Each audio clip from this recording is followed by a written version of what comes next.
Hoy quiero contarle otra historia muy diferente. Una historia que hace honor al título de esta serie, Planeta Encantado. Una historia que discurre en dos escenarios tan distintos como distintos.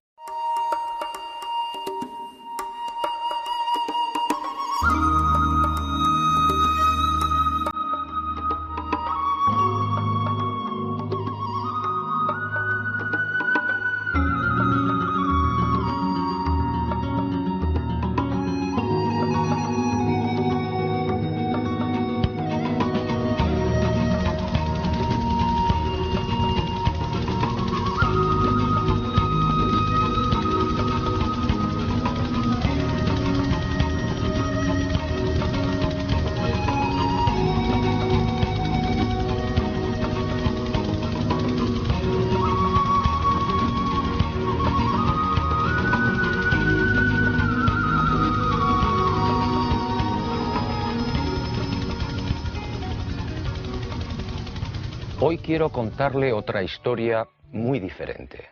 Una historia que hace honor al título de esta serie, Planeta Encantado. Una historia que discurre en dos escenarios tan distintos como distintos.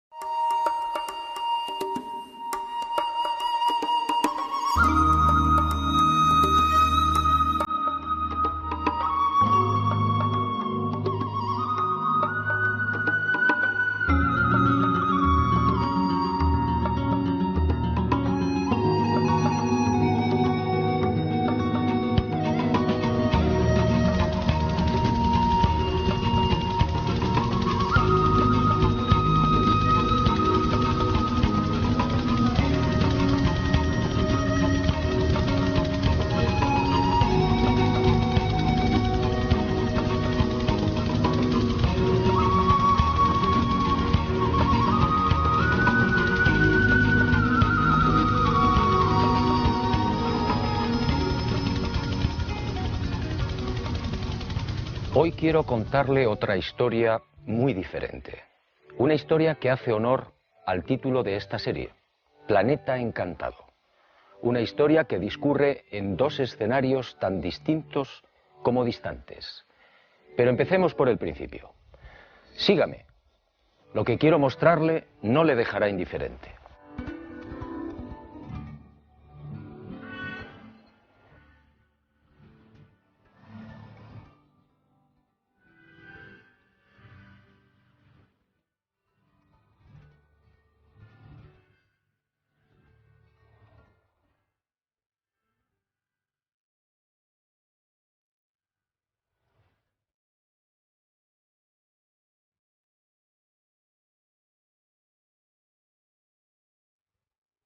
Supe de este nuevo misterio hace muchos años, y como otros quedó dormido en mis archivos hasta que el destino dio la orden. Hoy por fin ha llegado el momento.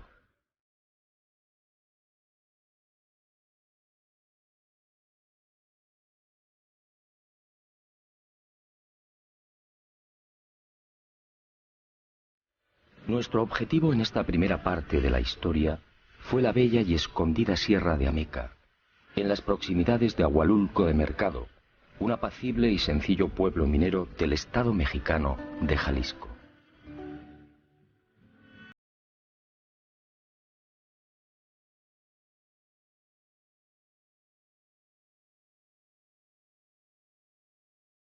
Que nadie sabe cómo han llegado hasta aquí.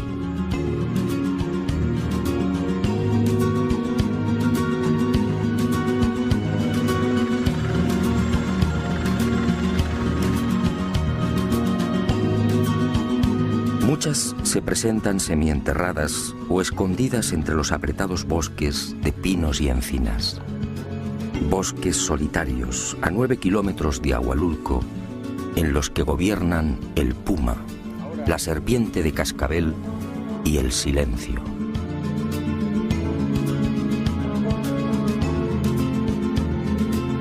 Evidentemente, el hecho de aparecer enterradas o semienterradas concede a estas esferas una notable antigüedad. Sin embargo, no disponemos de vestigio alguno que pueda esclarecer su origen. Las leyendas y restos arqueológicos de la cultura Teuchitlán, que habitó esta región hace 4000 años, no aportan datos específicos sobre los hipotéticos constructores o la finalidad de las mismas.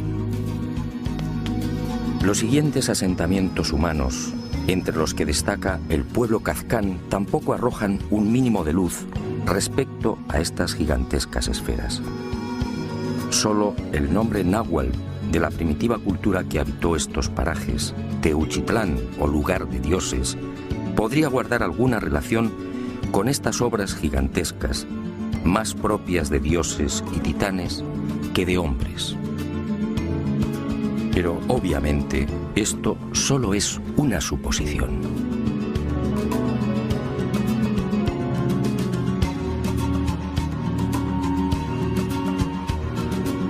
Durante la conquista, ninguno de los españoles hace mención de estas asombrosas y desconcertantes bolas, como las llaman los nativos.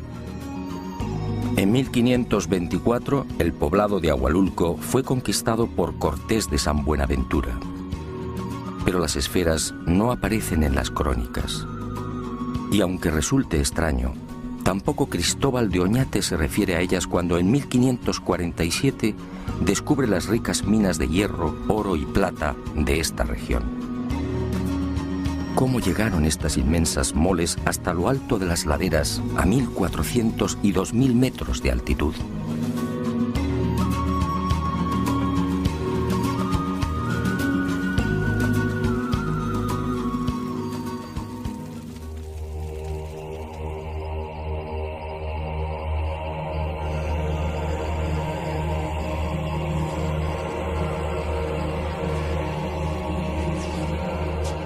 Durante siglos, como digo, las esferas de Ahualulco han permanecido prácticamente ignoradas. Solo los nativos sabían de su existencia. Hasta que en 1967 el norteamericano Robert Gordon, director de la mina denominada Piedra Bola, fue informado de la existencia de otras esferas similares a la que existe junto a la boca de la antigua mina de plata y que justamente dio nombre al yacimiento. Gordon, intrigado, acudió al paraje señalado por los nativos y efectivamente, a cosa de 2 kilómetros de la mina, descubrió otras 5 gigantescas y perfectas esferas de piedra.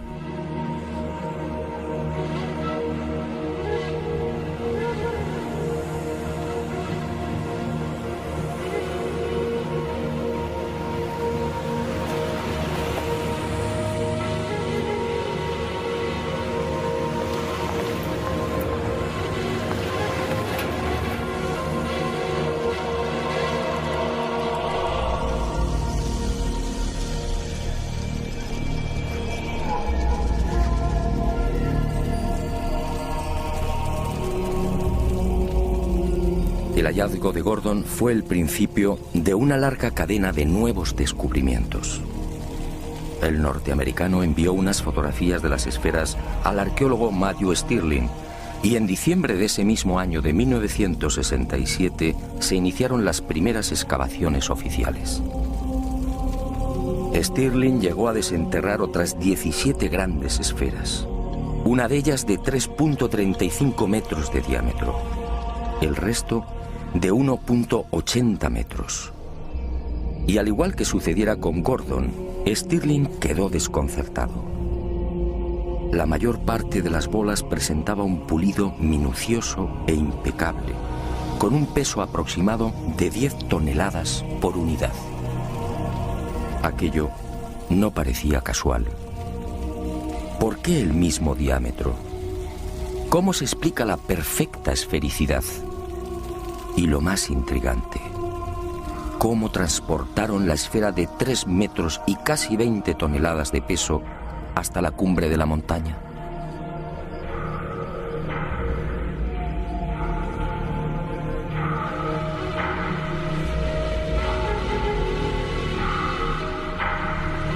Tras estos hallazgos, el misterio de las esferas de la Sierra de Ameca se enredó mucho más. El lugar aparentemente jamás fue habitado. No se hallaron restos de cerámica ni tampoco utensilios que indicaran la existencia de asentamientos humanos.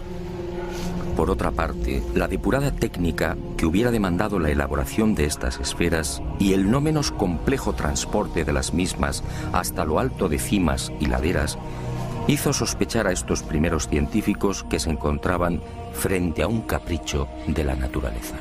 El razonamiento era comprensible, pero ¿estaban en lo cierto? 3 meses después de los descubrimientos de Stirling, en marzo de 1968, otra expedición científica se acercó a estos parajes. La integraban miembros del Instituto Smithsoniano, de la National Geographic y de la Inspección Geológica norteamericana. Y al frente como director el geólogo Robert Smith, también estadounidense. Tras examinar las bolas, la conclusión de Smith dejó perplejos a propios y extraños.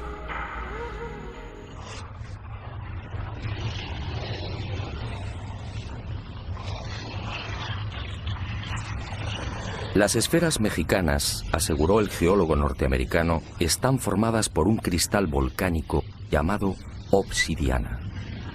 Surgieron hace 40 millones de años como consecuencia de una gigantesca avalancha volcánica. La Sierra de Ameca fue materialmente enterrada en ceniza y allí, en el fondo de esos depósitos, aparecieron las esferas. Según Smith, a temperaturas que oscilaron entre 540 y 760 grados Celsius, esas cenizas se fundieron, cristalizando por enfriamiento y progresando en frentes esféricos.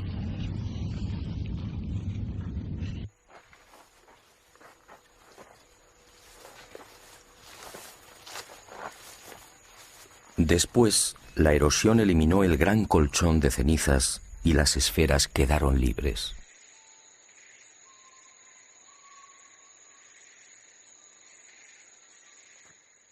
Y digo que el veredicto del geólogo norteamericano dejó perplejos a propios y extraños porque sencillamente no resolvía la totalidad del misterio.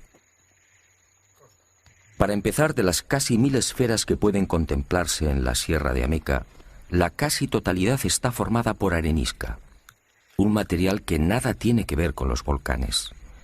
Solo un pequeño porcentaje está integrado por basalto.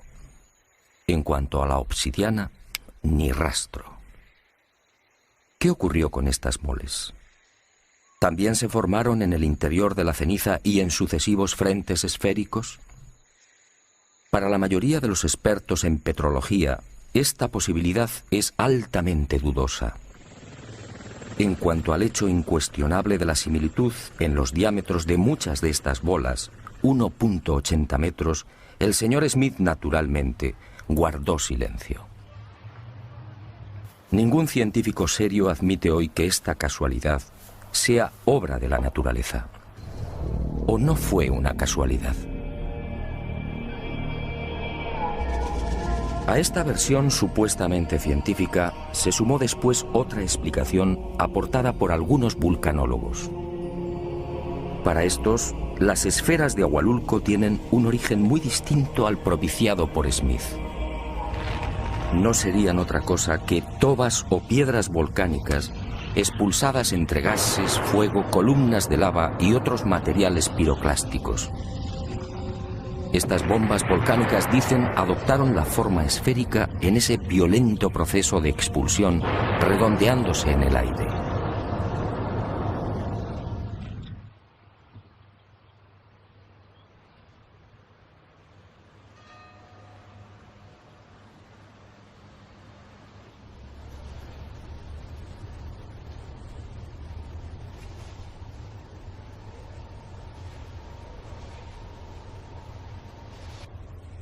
Estas bombas volcánicas no son exactamente esféricas, y es lógico y natural pretender que estos materiales, expulsados de los volcanes, se vuelvan esféricos al contacto con el aire, es una afirmación arriesgada.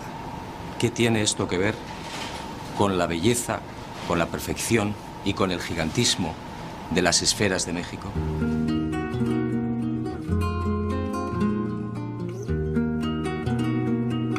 Las tobas volcánicas, además, son rocas ligeras, de consistencia porosa y formadas por la acumulación de cenizas y otros elementos volcánicos muy pequeños.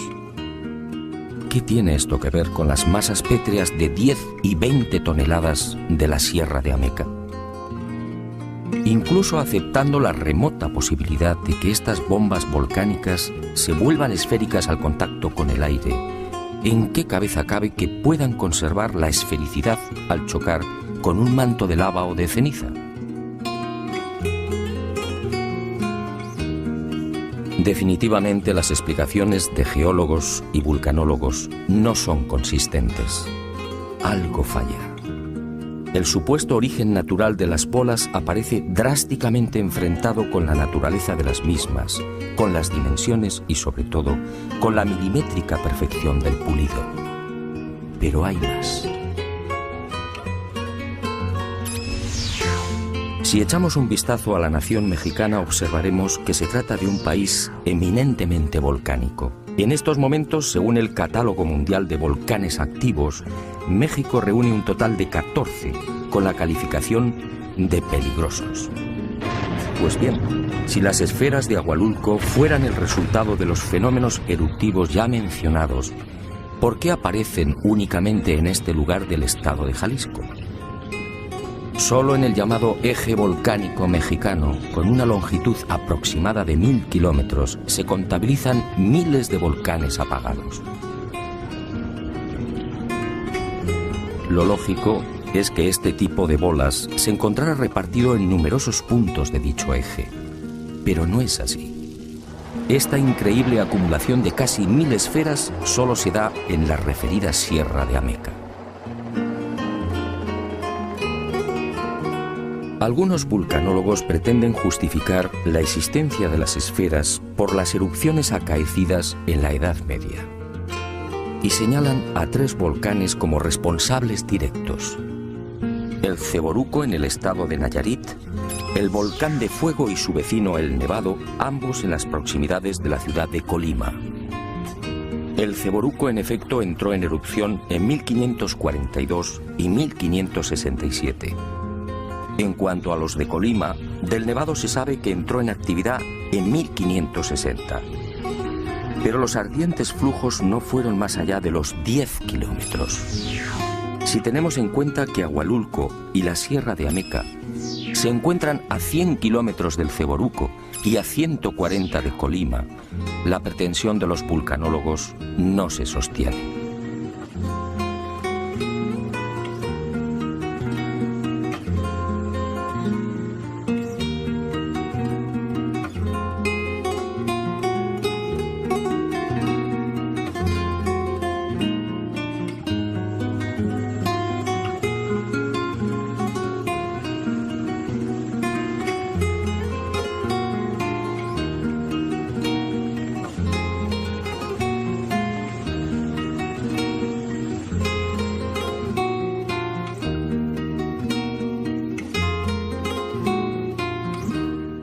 Efectivamente, estoy de acuerdo con usted.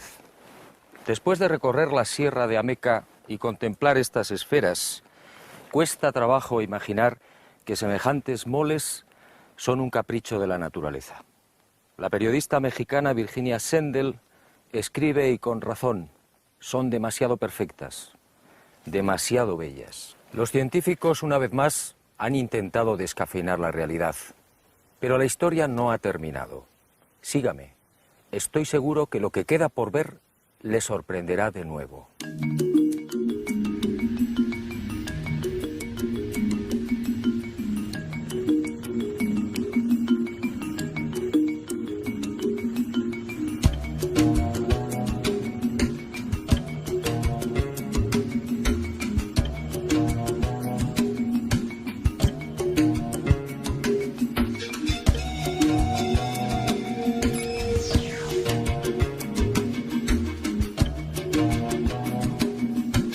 Nuestro segundo escenario se encuentra a casi 3000 kilómetros, en lo más profundo de la selva de Costa Rica.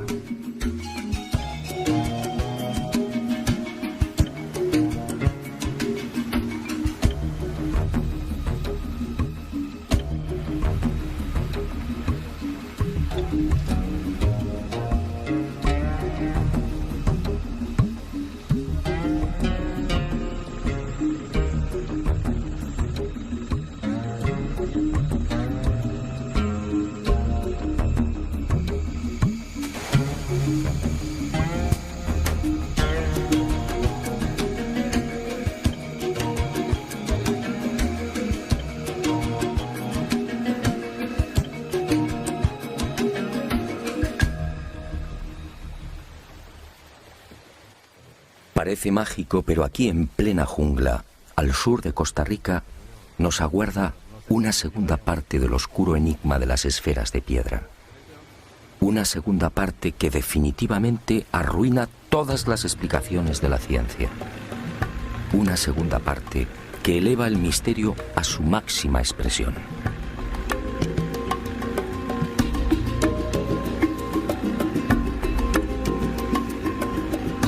Nuestro primer objetivo exige cruzar buena parte del delta del Diquís y la enmarañada y peligrosa jungla por la que discurre el río Sierpe. Una jungla pantanosa, infectada de caimanes, serpientes y, lo que es peor, de mortíferas nubes de mosquitos.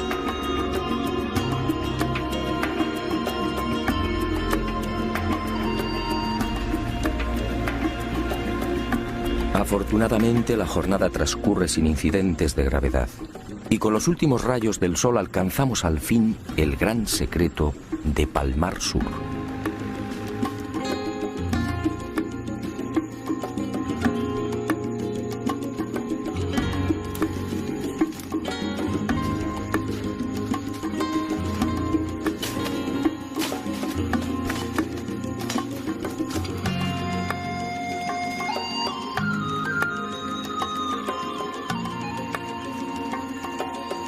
Decenas de esferas de piedra prácticamente gemelas a las de Ahualulco. Esferas igualmente perfectas, al aire libre o semienterradas en cientos de kilómetros cuadrados. Esferas de un pulido exquisito, casi imposible.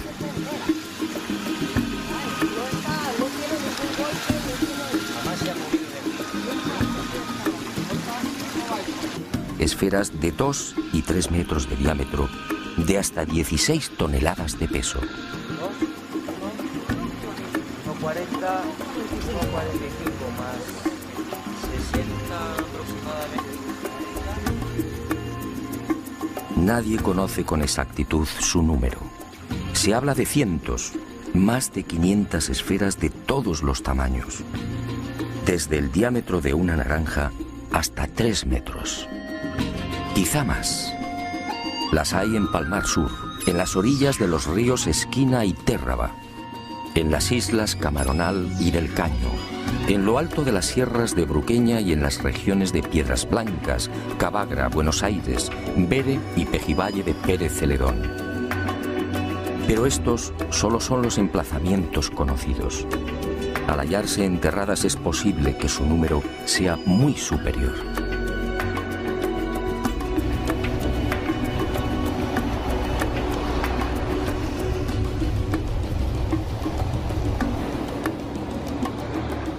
Como en el caso de México, los nativos conocían su existencia desde mucho antes de la llegada de los conquistadores españoles.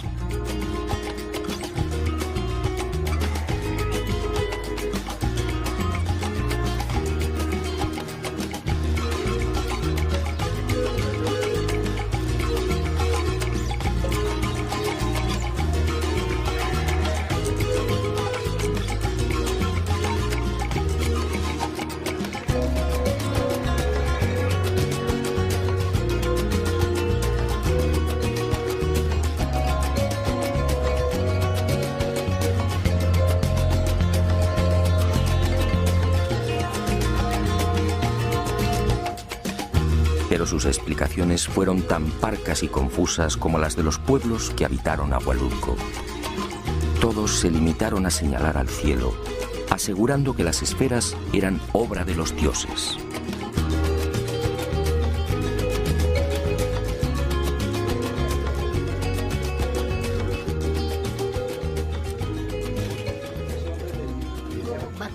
Bakakiri, cacta, cuando van a catar a Nietzsche, va a grabar chasta, bakakta, batapta. Porque eso son una piedra pesadísimo. Donde vivían esas piedras nadie lo levantaba. Yo conocí una piedra. Ahí en ese talobre, pequeña, y que era de 12 años seguro que yo estaba.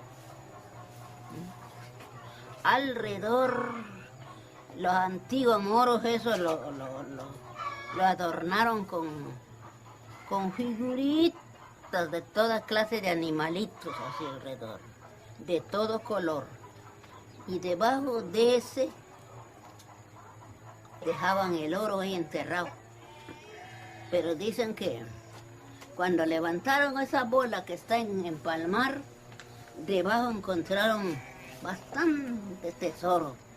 Pero esa fue la compañía que dispuso de eso.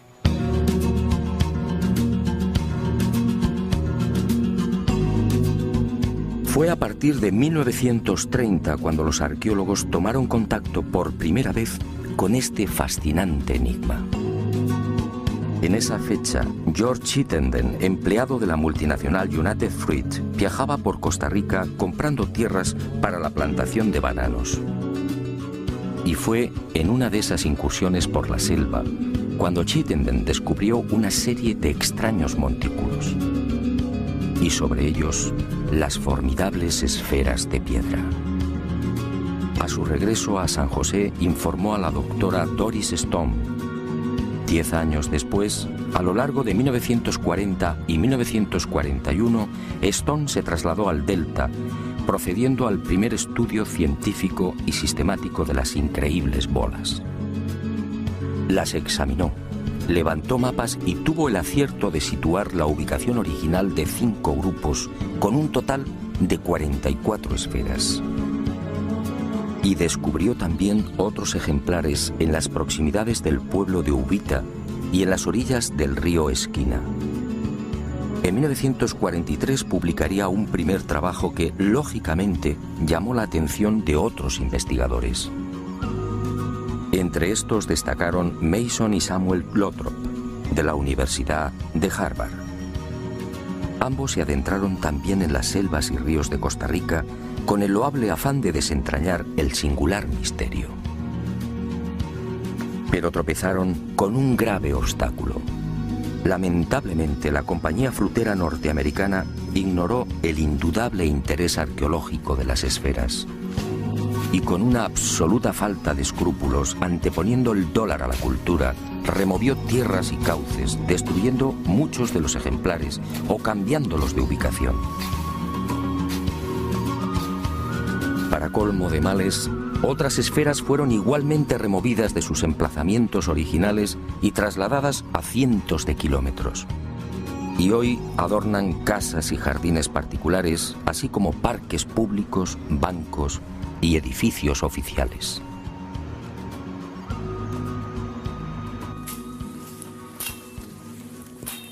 A este desastre vino a sumarse la codicia. Al igual que sucediera en el municipio mexicano de Agualulco, el descubrimiento de las esferas de Costa Rica terminó provocando el nacimiento de un rumor tan absurdo como lamentable. En el interior, dice la creencia popular, se esconden grandes cantidades de oro y piedras preciosas. Y muchas de ellas, como esta, fueron quebradas o dinamitadas.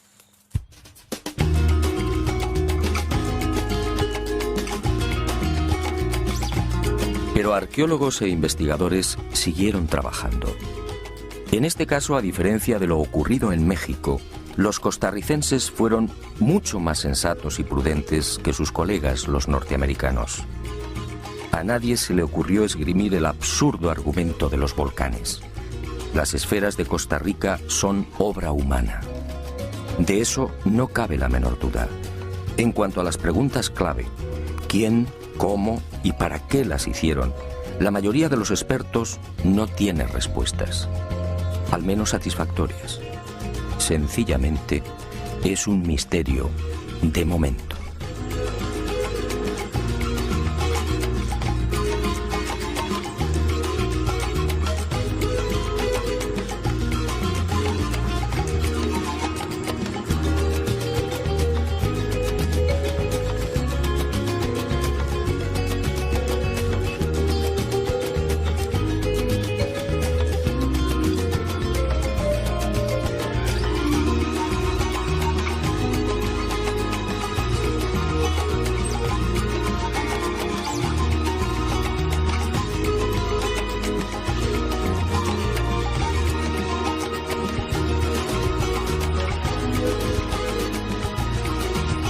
Y el misterio de las esferas se complica un poco más cuando uno desembarca en la paradisíaca isla del Caño, al oeste de Costa Rica. Una reserva biológica situada a 16 kilómetros del continente.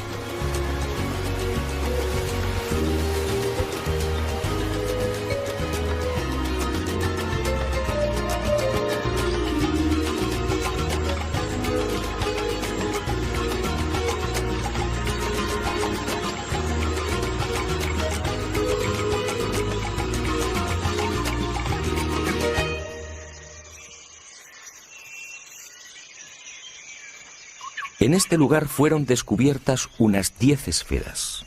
Hoy solo quedan 2. Y surge una pregunta obligada. ¿Cómo las trasladaron? En esta isla, por supuesto, no hay canteras. Las bolas necesariamente tuvieron que llegar desde tierra firme. Y el enigma, como digo, se complica.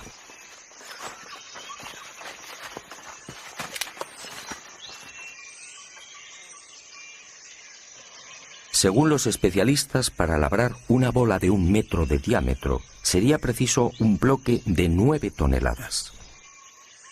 ¿Cómo se las ingeniaron los constructores para transportar semejantes moles a través del océano? ¿En qué clase de embarcaciones? ¿Qué tipo de navío podría soportar una carga semejante?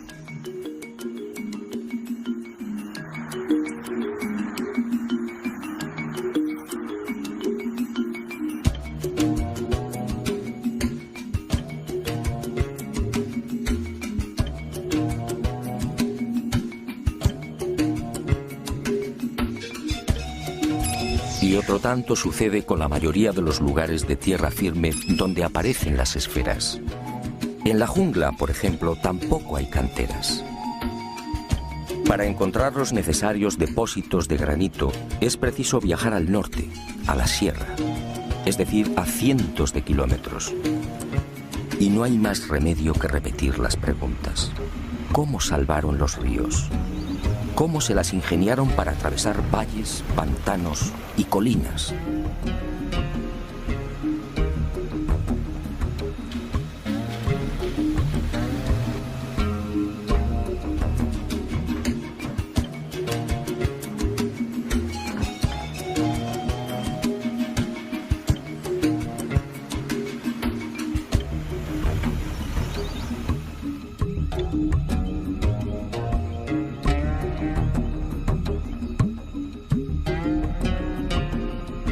Si las esferas eran labradas en los puntos donde han aparecido, ¿cómo se las arreglaban para tirar de bloques tan gigantescos? En el caso de las más grandes, de 2,5 metros de diámetro, los bloques de granito de las que debían ser extraídas podían superar las 24 toneladas. Naturalmente, el asombroso pulido y la perfecta esfericidad de estas bolas son un capítulo aparte. En este lugar, a más de 100 kilómetros de las canteras, pudimos hallar otros 5 ejemplares. Lamentablemente también habían sido removidos de su emplazamiento original. Pero el pueblo al menos ha sabido conservarlos. Al llevar a cabo las correspondientes mediciones, quedamos perplejos. Las 5 presentaban la misma circunferencia. 3,6 metros con una variación en los radios de apenas 1 milímetro. Esta increíble precisión hace pensar a los expertos que los desconocidos constructores tuvieron que utilizar algún tipo de instrumental. ¿Pero cuál? Hoy, con el auxilio de las computadoras, difícilmente lograríamos una perfección semejante. En cuanto al pulido, de nuevo el asombro y el silencio. Curiosamente, cuanto más grande es la esfera, más cuidada es la terminación. Un acabado que casi brilla como un espejo. ¿Cómo lo lograron? Misterio. También la hipotética fecha de la construcción de las esferas aparece envuelta en la duda. Al tratarse de granito y caliza, los procedimientos de datación por carbono 14 no son viables. Y los arqueólogos han recurrido al llamado sistema de asociación. En otras palabras, estimar la edad de la esfera basándose en la antigüedad de la cerámica y demás restos orgánicos encontrados al pie de la bola. Esto obviamente resulta arriesgado. Siguiendo esta fórmula de datación relativa, bastante dudosa a mi entender, algunos expertos han establecido la antigüedad en 1600 años. Otros las consideran más jóvenes, fijando el momento de la fabricación en el siglo XVI. Esta última hipótesis tropieza con un serio inconveniente. Si las esferas fueron talladas en el siglo XVI, ¿por qué no son citadas por los cronistas de la época? De haber sido testigos de su fabricación, hombres como Vázquez de Coronado, Gil González Dávila o Perafán de Rivera lo hubieran mencionado.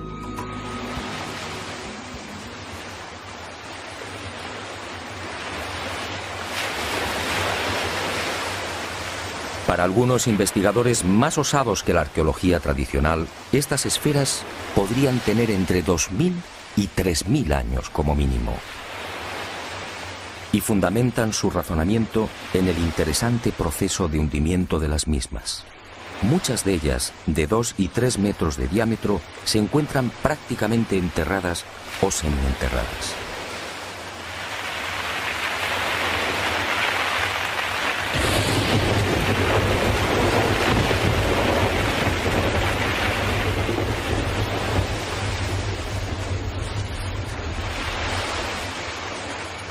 Basta un sencillo cálculo para estimar el tiempo que han necesitado para ser tragadas por el terreno.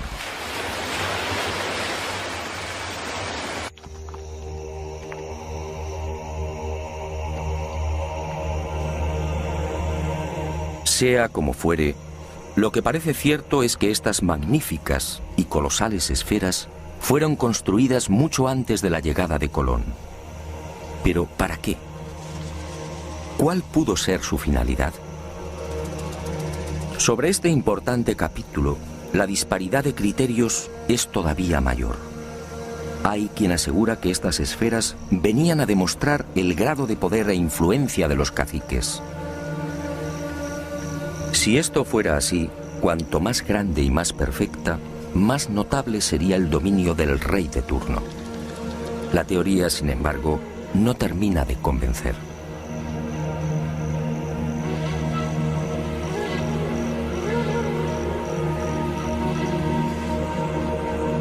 Otros las asocian a enterramientos, quizá como un elemento de culto. Y aunque se sabe de algunas muy pequeñas que han sido halladas en tumbas junto a objetos de cerámica y joyas de oro, la hipótesis no resulta muy sólida. De las 500 bolas que han sido localizadas hasta el momento, ninguna aparece sobre una necrópolis.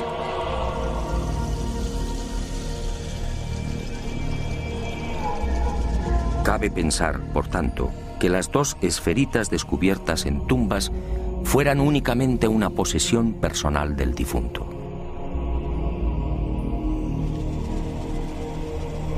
Para el profesor Lothrop, el hecho de aparecer en grupos podría insinuar una serie de conocimientos astronómicos por parte de los constructores. La doctora Stone, como se recordará, descubrió un grupo con un total de 44 bolas. También en las proximidades de Piedras Blancas se hallaron otras 15 esferas perfectamente alineadas. ¿Se trata de mapas celestes? ¿Indican la posición de las estrellas? Hasta hoy, que yo sepa, nadie ha profundizado en esta sugerente posibilidad.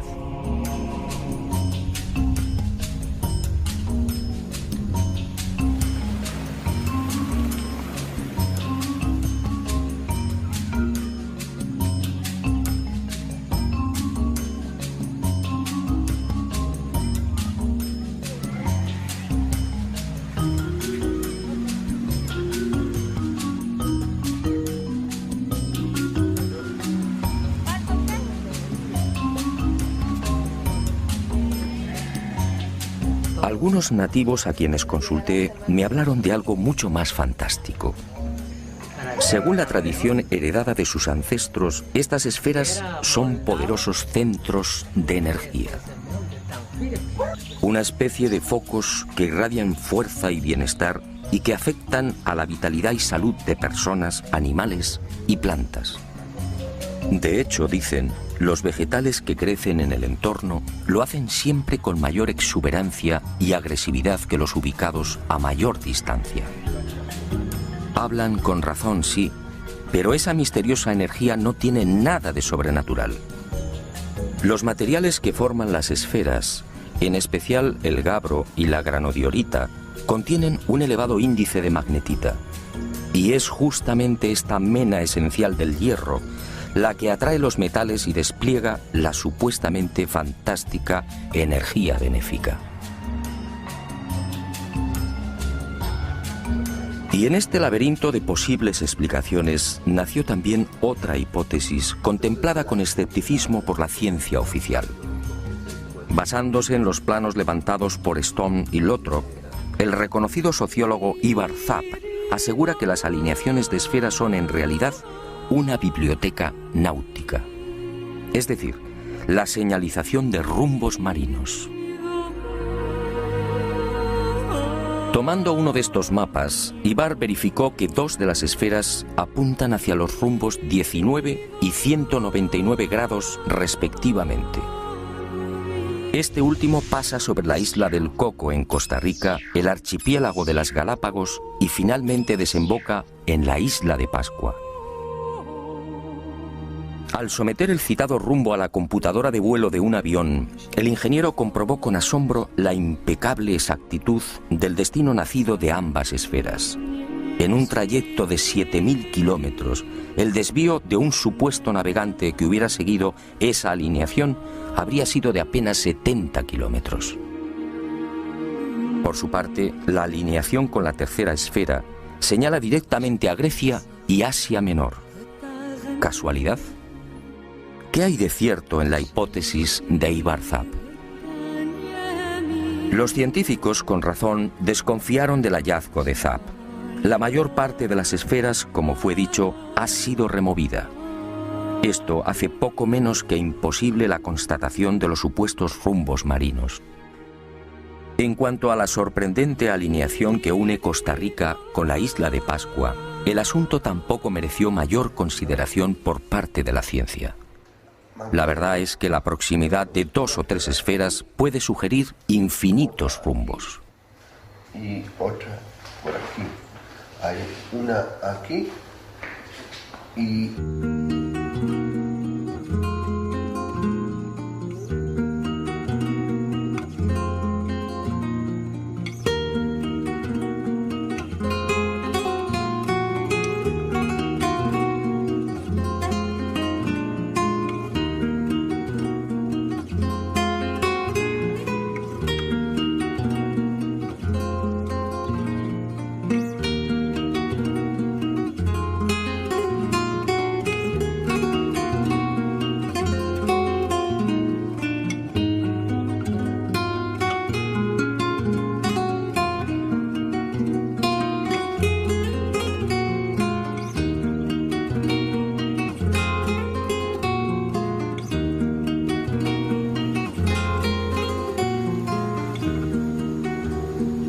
Pero Ivar Zapp sí parece tener razón en algo.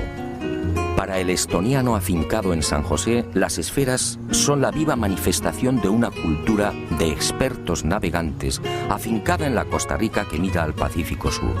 Una cultura precolombina de la que apenas queda constancia y que fue mencionada por Cristóbal Colón en su último gran viaje entre los años 1502 y 1504, los Tiguares.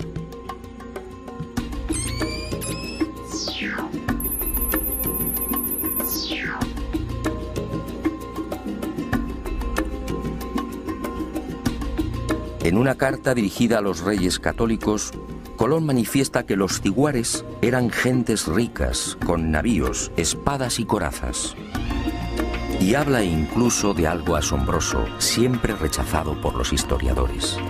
Según los indios, en esas tierras del oeste, a 9 jornadas desde el Atlántico, existían ya caballos. Caballos utilizados para el transporte y la guerra. ¿Caballos? ¿Cómo es posible en 1502? Según la historia oficial, los caballos fueron introducidos en América por los conquistadores españoles.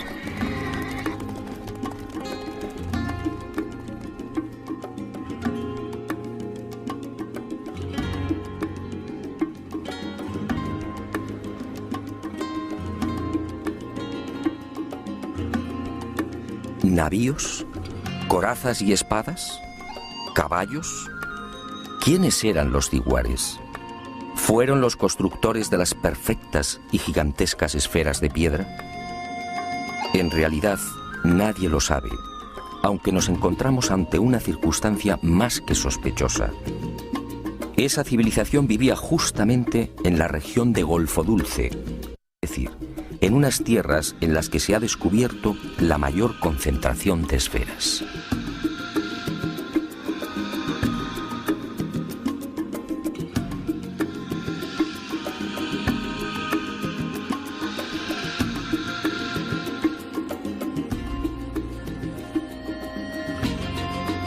En este sentido, la arqueología oficial de Costa Rica parece estar de acuerdo. Las esferas tuvieron que ser creadas por una cultura con un alto grado de evolución mental y material. Un pueblo con una especial sensibilidad y un notable sentido de la abstracción. Si observamos la naturaleza, comprobaremos que las esferas perfectas no existen. Y si es así, ¿cómo pudieron imaginarlas? ¿De dónde llegó esa sabiduría? ¿Por qué los nativos repiten una y otra vez que son creación de los dioses que bajaron del cielo? ¿Fueron los ciguares instruidos por esos familiares dioses? Como puede ver, el misterio de las esferas de México y Costa Rica sigue en pie. Y me alegro. Después de 30 años de investigación, he aprendido que los enigmas no deben ser desvelados. Solo así podemos seguir soñando. Y ahora sígame. Vayamos al encuentro de otro maravilloso sueño.